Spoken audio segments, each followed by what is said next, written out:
Okay, so get this. Imagine a strategy that's not only been around for over 2 centuries, Wow. but has actually outperformed the market across a bunch of countries Yeah. and asset classes. Hmm.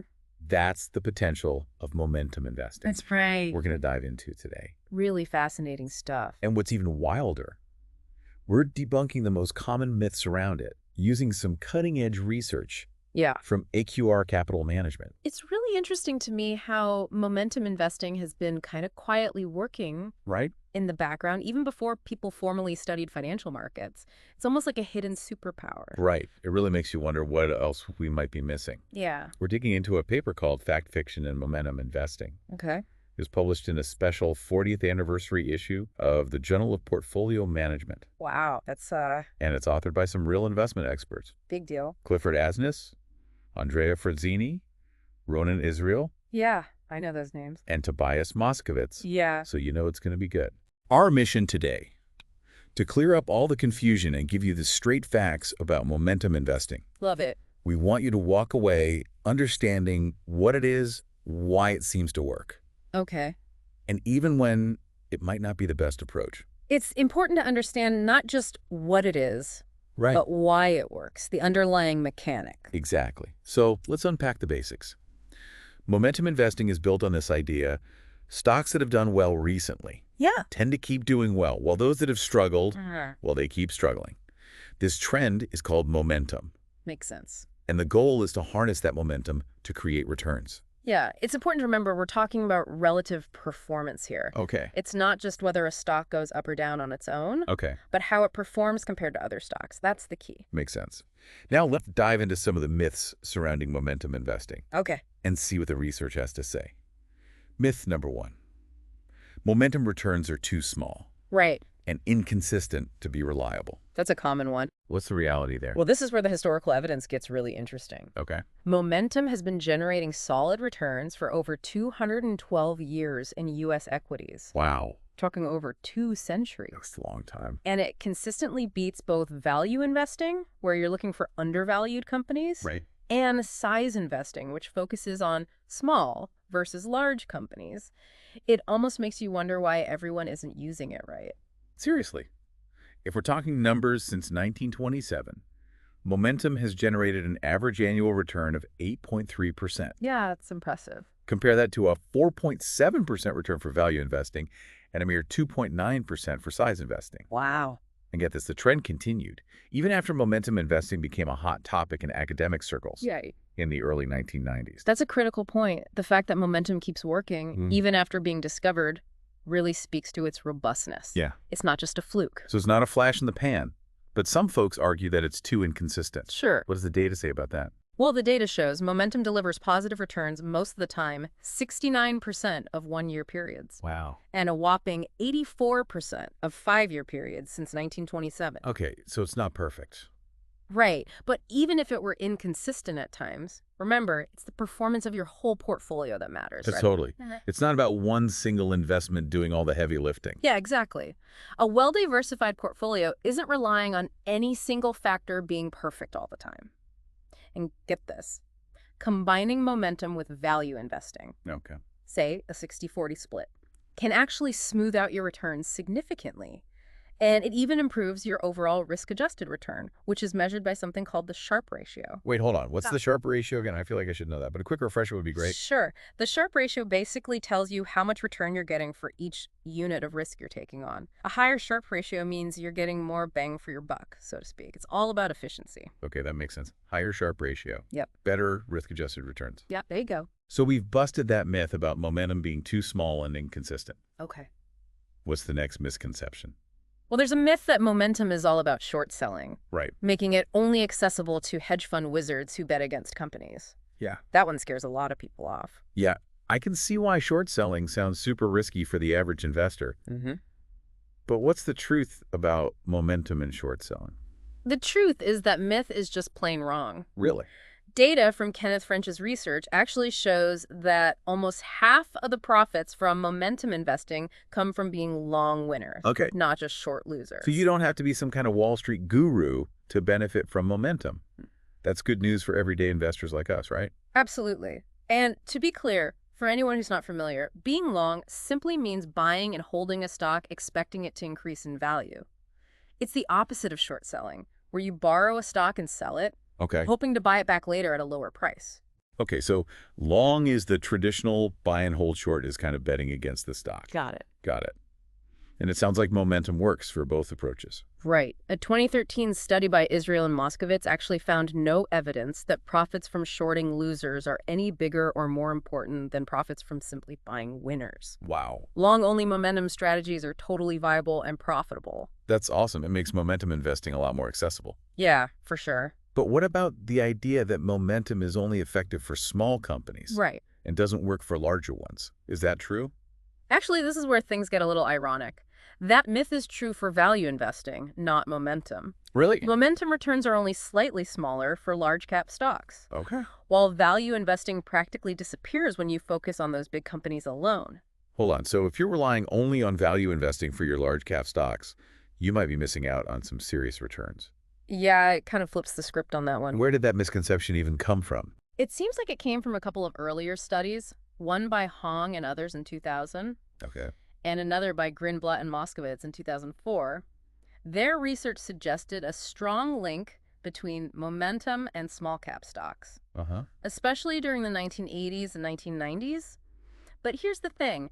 Those findings weren't really robust outside of that specific time period, Okay. and they've since been debunked by more comprehensive research, especially the work of Israel and Moskowitz we mentioned earlier. So it's a classic case of a limited data set leading to misleading conclusions. Yeah, that's right. The bottom line is momentum works for both large and small companies, while value investing struggles with the big players. That's something to think about It is. when choosing your investment strategy. Yeah, and it highlights the importance of staying up to date on the research. Right, What yeah. was considered true a few years ago Right. might be completely different now. You got that right. Speaking of which, let's dive into another concern that often pops up about momentum investing. If this strategy involves more frequent buying and selling of stocks, wouldn't all those trading costs eat away at your profits? Isn't that a major drawback? That's a valid concern for sure, but the research yet again suggests it's largely unfounded. A 2013 study by Frazzini, Israel, and Moskowitz actually examined real-world trading data from a huge institutional investor, AQR Capital, over a 15-year period. Okay. And guess what? What? They found that the trading costs for momentum strategies are quite low. Wait, so even though you're trading more often, the profits are big enough to cover the expenses? Exactly. And plus, the researchers pointed out how patient cost-conscious trading can minimize those expenses even further. So it's not just about blindly chasing every little price movement. Right. There's a strategy involved. You got it. It's similar to when people were skeptical about small-cap investing because of supposedly high trading costs. Then studies using real-world data debunked that myth, too. I remember that. It seems like history is repeating itself with momentum investing. But what about the tax implications? Isn't frequent trading a nightmare for taxes? Right. That brings us to myth number 5, that momentum investing is a bad idea for people who have to pay taxes on their investment gains. Yeah. A lot of investors get tripped up by this one. Yeah, it seems like the kind of thing that could turn a potentially profitable strategy Right. into a tax headache. That's the assumption. But here's the surprise. It's not always true. Really? Yeah. So how does momentum investing manage to be tax efficient, even with all that buying and selling? What's the secret? It comes down to the type of turnover inherent in momentum investing. Okay. It tends to be tax advantageous because you're holding on to winners longer, leading to long-term capital gains, which are taxed at a lower rate. Right. And you're selling losers relatively quickly, generating short-term capital losses that can actually offset other gains, Okay. reducing your overall tax burden. So it's not just about how much you trade, Right. but how you trade. You nailed it. And here's another fascinating finding from Israel and Moskowitz's 2013 research. Momentum investing can actually have a similar tax burden as value investing. Even though it involves much higher turnover, they even found that value investing, with its reliance on stocks that pay dividends, Right. which are taxed less favorably, can sometimes be less tax efficient than momentum. Okay. That officially busts that myth. Yeah. But there's another one that pops up, especially among those who are big on value investing. Sure. Myth number 6 is that momentum investing is best used as a screening tool Right. rather than a core investment factor. What does that even mean? The screen approach means using momentum as a sort of filter. Okay. You're using it to weed out certain stocks after you've already made value-based investment decisions. Got it. It's like momentum is a secondary consideration, Okay. not a primary driver. So it's almost like people are saying, well, we kind of believe in momentum, Right. but we don't want to give it full credit. Why would anyone want to downplay something that seems so powerful? It could be reluctance to detract from the value investing story. Or maybe clinging to the idea that markets are perfectly efficient, where prices instantly reflect all available information. But we've seen the evidence for momentum's pretty overwhelming. And remember, it works well on both the buying and selling side across different company sizes. Yeah. And even after factoring in trading costs, using it only as a screen feels like you're leaving money on the table. You're right. If you genuinely believe in a factor's effectiveness, why not give it its due? Frazzini, Israel, and Moskowitz found that a factor-based approach to momentum actually outperforms screen-based methods. So let's embrace momentum for the powerful factor that it is. But what about the elephant in the room?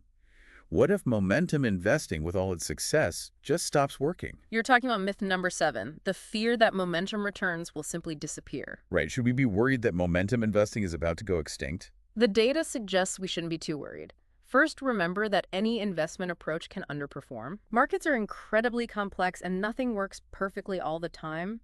But momentum's track record is arguably stronger than most. And there are really compelling explanations, both behavioral and risk-based, that suggest its premium is likely to stick around. Okay, let's dig into those explanations a bit. What are some of the theories behind why momentum seems to work so well? On the behavioral side, momentum could be a result of investors underreacting to new information. Okay. Or maybe getting caught up in feedback loops that amplify price trends. So it's like they're not fully processing the new information. Right. Or they're getting swept up in the hype. Yeah. Either way, it creates this momentum effect. Exactly. And on the risk side, momentum might reflect certain economic risks that impact companies' cash flows and growth prospects. So it's not that these high momentum companies are inherently riskier, but they're exposed to certain types of risk that investors need to be compensated for. Exactly. And another risk-based theory focuses on how momentum strategies behave across different markets and asset classes. If momentum works similarly across stocks, bonds, commodities, and even currencies. Wow. It suggests there might be a shared economic risk factor driving those returns. So momentum could be a global phenomenon, It could. reflecting some fundamental economic force we haven't fully grasped yet. That's kind of mind-blowing. It really is. But let's not forget about the behavioral explanations for momentum. These theories explore the psychological biases that can influence how investors make decisions, which might explain why momentum persists. Okay, let's get into the psychology of momentum. What are some of those behavioral explanations? One common idea is that investors tend to underreact to new information. Okay.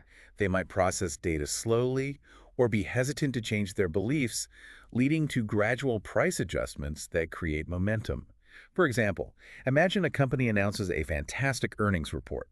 Investors might initially be skeptical, but as more positive news comes out, they gradually start to believe in the company's improved prospects, driving the stock price higher. So it's like a slow dawning realization. Yeah. Rather than an immediate, perfectly rational response to the news. Exactly. And then there's the idea of herding behavior, where investors see others buying a particular stock and just follow the crowd without doing their own research, further amplifying the price trend. It's like the fear of missing out takes over. Right. And everyone jumps on the bandwagon, pushing the price even higher. It could be driven by social proof, the idea that if everyone else is doing it, it must be a good idea, or simply the fear of being left behind. Makes sense. And then there's anchoring bias, where investors get fixated on a certain price point, even when new information suggests it's no longer accurate. This can lead to them underreacting to price changes, creating momentum. That's another big one. It's like they're stuck in the past, unable to let go of their previous expectations. But here's the thing. If momentum is driven by these potentially irrational behaviors, wouldn't savvy investors be able to capitalize on that and eventually eliminate the momentum premium? That's a great question. I mean, wouldn't they just jump in and correct the market? That brings us to the heart of the debate about market efficiency. If markets are truly efficient, meaning prices perfectly reflect all available information, then any predictable pattern like momentum should quickly disappear as investors arbitrage it away. So the fact that momentum has stuck around for centuries suggests that markets aren't perfectly efficient after all. That's one interpretation. However, it's not always black and white. Even those who believe in efficient markets acknowledge that arbitrage can have its limits. So there might be real-world factors that prevent investors from fully exploiting these predictable patterns. Exactly. Things like trading, costs short selling restrictions, Okay. or even behavioral biases like overconfidence or fear of loss. These can all create friction in the market and allow momentum to persist. So it's a complex interplay of rational and irrational forces, which makes it even more fascinating. And that complexity is probably why there's still so much debate about the true causes of momentum. But does it really matter why momentum works as long as it keeps delivering results? You've got a point there. From a practical standpoint, the theoretical debate might be less important than the empirical evidence. If momentum has a long and solid track record, investors might be better off focusing on how to use it in their portfolios rather than getting bogged down in academic arguments. So it's all about focusing on what works, regardless of the underlying explanation. Exactly. And that's the pragmatic approach we'll explore further. Yeah. When we come back after a quick break, All right. we'll delve into some practical considerations for implementing momentum investing in a real-world portfolio. Sounds good. All right, we're back and ready to dive into the practical side of momentum investing. Before the break, we were talking about that fear. What if momentum just stops working? The historical data doesn't back that up, but it's a natural question to ask. Of course. So what are some signs we could look for that might suggest momentum is weakening? Well, it's like checking the vital signs of a patient, right? You want to make sure momentum is still healthy and robust. Interestingly, Israel and Moskovitz actually looked into that. They analyzed whether momentum returns have declined as trading costs have fallen and as more investors, including those hedge funds, have jumped on the momentum bandwagon. Right, so more people are aware of it. Right. More people are using it. Exactly. And their findings. They found no real signs of momentum losing its edge. It's a relief. Yeah. It seems like even with more awareness and more participation, momentum keeps on trucking. It does. Does that suggest something fundamental about why it works? It could. It might mean the forces driving momentum are really deeply rooted in market dynamics. Yeah. And investor behavior. Okay, but let's play devil's advocate for a second. Yeah. What if, despite all the evidence, momentum returns did completely vanish? Would it still be worth considering? Sure. As part of an investment strategy? Well, that's a question every investor should ask about any strategy. Right. And the answer might surprise you. Even if momentum's expected return dropped to zero, it could still offer value in a diversified portfolio. Really? The key is how it interacts with other factors like value investing. So even if it's not directly generating positive returns, it could act as a kind of safety net or a balance? Exactly. Think of it like this. When value investing is shining a Paris, momentum might be taking a breather. Okay. And vice versa. Okay. Combining these two strategies can really help smooth out your returns and reduce the overall ups and downs of your portfolio. Makes sense. It's about not having all your eggs in one basket. Right. But earlier we talked about how momentum can have some pretty dramatic crashes. Yeah. Like the one in the spring of 2009. Right. Doesn't that make it a risky bet, even with a solid track record? It's true. Momentum has historically had larger left tail events, meaning more extreme negative swings than some other factors. But we need to keep things in perspective. Every investment strategy, even those considered conservative, will experience periods of underperformance. Of course, like the tech bubble. Exactly. Remember the tech bubble bursting in the late 1990s? Value investors felt that one pretty hard. Yeah, that was a tough time. So it's not fair to single out momentum for having the occasional meltdown. It just comes with the territory. Right, it happens. But is there a way to anticipate these momentum crashes? Or maybe even hedge against them? That's where the research of Daniel and Moskovitz comes in. Okay. They found that momentum crashes often happen after a long bear market, followed by a sudden market upswing. Okay, so like a rubber band snapping back. Exactly. Like a rubber band snapping back after being stretched too far. I can see how that might create some turbulence. Yeah. But how does that actually cause a momentum crash? Well, it's all about how momentum strategies are structured. Okay. If you're buying winners and selling losers during a bear market, you'll likely be holding a lot of low beta stocks, those that tend to move less dramatically than the overall market, and shorting high beta stocks, which are more volatile. Then when the market suddenly rebounds those high beta stocks, you're shorting surge upward. And that can hit your portfolio pretty hard. So it's like getting caught on the wrong side of a tidal wave. Yeah, it's a good way to put it. But if we understand what causes these crashes, maybe we can find ways to at least soften the blow. That's the idea. Daniel and Moskovitz found that those crashes are mostly driven by the short selling side of momentum. the selling of those losing stocks. The winners actually perform well during these times. Interesting. This means that investors who focus on buying momentum stocks, that long-only approach, are less vulnerable to those sudden downturns. So sticking to the buying side offers some built-in protection. Right. But what about investors who do engage in short selling? Are there ways to reduce the risk of getting caught in a momentum crash? Absolutely. You can adjust your portfolio to reduce exposure to those high beta stocks, especially after a prolonged bear market. It's all about being aware of the broader market context and adjusting your strategy accordingly. So momentum isn't a set it and forget it kind of strategy. Right. You have to kind of stay active. You have to be paying attention to what's going on in the market and be willing to make adjustments. Okay, so we've talked about crashes, but another potential wrinkle is how you actually measure momentum. Yeah. Some critics argue that different measurement methods lead to inconsistent results, making momentum seem unreliable or even arbitrary. So how do you measure something like momentum? It's not like there's a momentum meter you can stick on a stock, right? You're right, it's not that simple.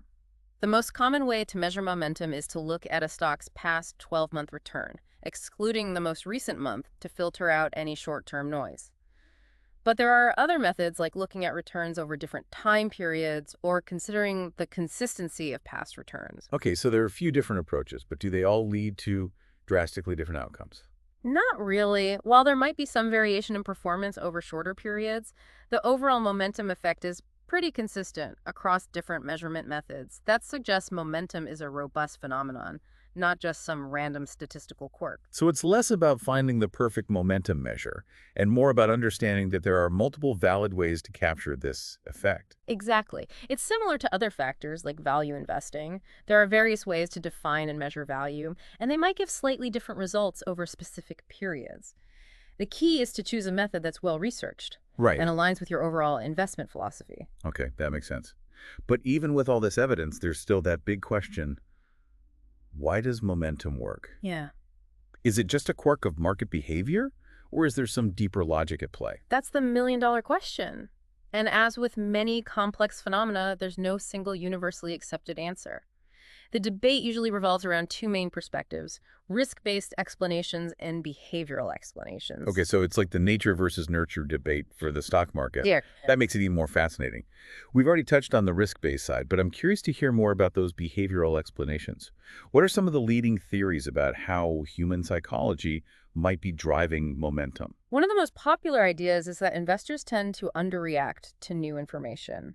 They might be slow to process new data or hesitant to change their existing beliefs, leading to gradual price adjustments that create momentum. So it's like they're not fully absorbing the new information right away. Right. Causing this delayed reaction in the stock price. Exactly. It's not always a perfectly rational or immediate response. And then there's the concept of herding behavior, where investors see others buying a particular stock, and instead of doing their own research, they just follow the crowd further, fueling the price trend. Ah, the classic fear of missing out. Right. It seems like that could be a powerful driver of momentum, especially in today's fast-paced, information-saturated world. You're right. It's a very real phenomenon. It could be driven by social proof. If everyone else is doing it, it must be a good idea. Or simply the fear of being left behind as the stock price keeps rising. Right. I've definitely felt that FOMO before. It's like a self-fulfilling prophecy. And then there's anchoring bias, where investors fixate on a certain price point, even when new information suggests it's no longer accurate. This can lead them to underreact to price changes, creating momentum. That's another important one. It's like they're stuck in the past, unable to let go of their previous expectations, even when the market is telling them something different. Okay, so we've got underreaction, herding behavior, and anchoring bias. Yeah. All potentially contributing to this momentum effect. Right. But here's the thing. If momentum is driven by these, let's call them less than perfectly rational behaviors, Sure. wouldn't savvy investors be able to spot that and capitalize on it, ultimately eliminating the momentum premium? That's a really good question. I mean, wouldn't they just jump in and correct the market? That gets to the heart of the debate about market efficiency. If markets were perfectly efficient, meaning prices always reflect all available information, Right. any predictable pattern like momentum should quickly disappear. Right. Investors would jump in, exploit the inefficiency, and the price would adjust. So the fact that momentum has persisted for so long suggests that markets might not be as perfectly efficient as some people believe. That's one way to look at it. However, it's not necessarily a black and white issue. even proponents of efficient markets acknowledge that arbitrage can have its limits. So there might be real-world factors that prevent investors from perfectly exploiting these patterns, even if they know they exist. Exactly. Things like trading costs, short selling restrictions, or even behavioral biases like overconfidence or loss aversion. These can all create friction in the market and allow momentum to persist. It's a very complex dance between rational and irrational forces. It really is. Which is what makes it so fascinating to study. It's like the stock market has a mind of its own. Yeah, in a way. But you know what? Maybe it's not so important to understand exactly why momentum works, as long as it continues to deliver results. I mean, if it's been doing its thing for over 200 years, that's a pretty good track record, right? Absolutely. From a practical standpoint, the empirical evidence is what matters most. If momentum continues to show a consistent and robust track record, investors might be better off focusing on how to incorporate it into their portfolios effectively, rather than getting lost in the academic debates about the underlying reasons. So it's more about finding what works and using it to your advantage, even if you don't fully grasp all the nuances of the why. Exactly. And that pragmatic approach is something we'll explore in more detail after the break. We'll delve into some practical considerations for incorporating momentum investing into a real-world portfolio. Stay tuned. Welcome back to our deep dive into momentum investing. We've busted some myths, explored the theory, and now it's time to get practical. How can the average investor actually use this? Yeah, great question. Put this knowledge to work. And the good news is momentum investing isn't just for Wall Street hotshots or hedge fund managers. Okay. Regular investors can tap into this potential too. So where do you even start? Are we talking about picking individual stocks, or are there kind of easier ways to get involved? Yeah, you've got options. If you enjoy researching and picking stocks, you can certainly build your own momentum portfolio. But that takes a lot of time and effort and discipline. For most people, a simpler way is to look for mutual funds or exchange-traded funds, ETFs that specifically focus on momentum. Okay, so it's like outsourcing the stock picking to the pros. Exactly. Those funds usually use these systematic rules-based strategies to pick stocks that show strong momentum characteristics. Okay. So they do all the heavy lifting, Right. making it a lot easier to incorporate momentum into your overall approach. That sounds pretty convenient. But how do you choose the right momentum fund? Yeah. What should you be looking for? First, you want to understand the fund's investment strategy. Make sure it's clear and transparent. You should be able to easily understand how they define and measure momentum and what types of stocks they're going after. No black boxes or secret formulas. Transparency is key. Anything Anything else? Yeah, pay attention to the fund's expense ratio. That's the annual fee you pay for them managing your money. Lower is obviously better because it means more of your returns are staying in your pocket. Right. Makes sense. And of course, you want to check out the fund's track record. Has it consistently beat its benchmark over time? How did it perform during periods of market volatility? Okay. Or even those momentum crashes we talked about? Right. Past performance isn't a guarantee, but it gives you some insights into the fund manager's skill and the strength of their approach. So it's all about doing your homework. Yeah. Like with any other investment. Exactly. So don't be afraid to ask questions. Yeah. If you're working with a financial advisor, they can help you understand the ins and outs of momentum investing For sure. and guide you toward the right option. Right. Okay, so we know where to find these momentum investments. Right. But how do you actually fit them into a well-rounded portfolio? Do you just dump all your money into a momentum fund and call it a day?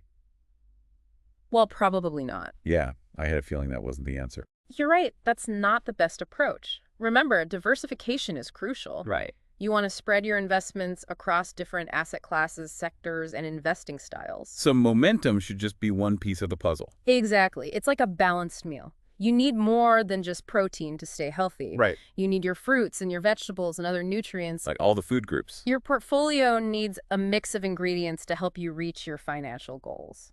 So where does momentum fit into that mix? Is there a rule of thumb for how much to allocate? It really depends on your individual situation, your risk tolerance, how long you're investing for your goals. But in general, combining momentum with value investing tends to be a really powerful combination. Yeah, we've talked a lot about the benefits of blending those two approaches. Yeah. They seem to work really well together. Yeah, they do. They complement each other, smoothing out returns, lowering volatility, and potentially boosting your overall performance. So it's about building a strategy that can kind of handle different market conditions. Exactly. Kind of like having a plan A and a plan B. That's a great way to think about it. Just in case. And don't forget about rebalancing your portfolio. As different investments perform differently, your asset allocation might drift away from your target. Rebalancing helps you maintain that desired mix and prevents you from getting overexposed to any single style or factor. So it's not a set it and forget it strategy. Right. You have to stay actively involved. Exactly. It's an ongoing process. And remember, investing is a long game. Right. Don't let those short-term market swings throw you off course. That's important to remember. Stay focused on your plan and just ride out those ups and downs. Okay, so we've covered so much ground today. We have. On momentum investing. We've busted those common myths, explored the theory, talked about some practical ways to make it work for you. What's the key message you hope listeners take away from all of this? You know, for me, the biggest takeaway is that momentum investing is a powerful tool that has a solid history of delivering returns. It's not a fad or a gimmick. It's backed by research, and it's rooted in how markets actually behave. So it deserves a place in any well-rounded investment portfolio. And as we've learned, combining momentum with value investing can create an especially powerful strategy, offering that diversification, smoother returns, and potentially higher performance overall. Exactly. But remember, every investment strategy comes with risks. So it's important to do your research, Right? understand the potential downsides, and make sure you're making decisions that are right for you and your financial goals. It's all about knowing what you're getting into, Absolutely. right? Well, on that note, we've reached the end of our deep dive into the world of momentum investing. It's been fun. Hope you enjoyed the journey. Yeah, we encourage you to keep learning, exploring, and asking questions. Of course. The investment landscape is constantly changing, so the more you know, the better you can navigate its complexities Right. and achieve your financial dreams. Till next time, happy investing.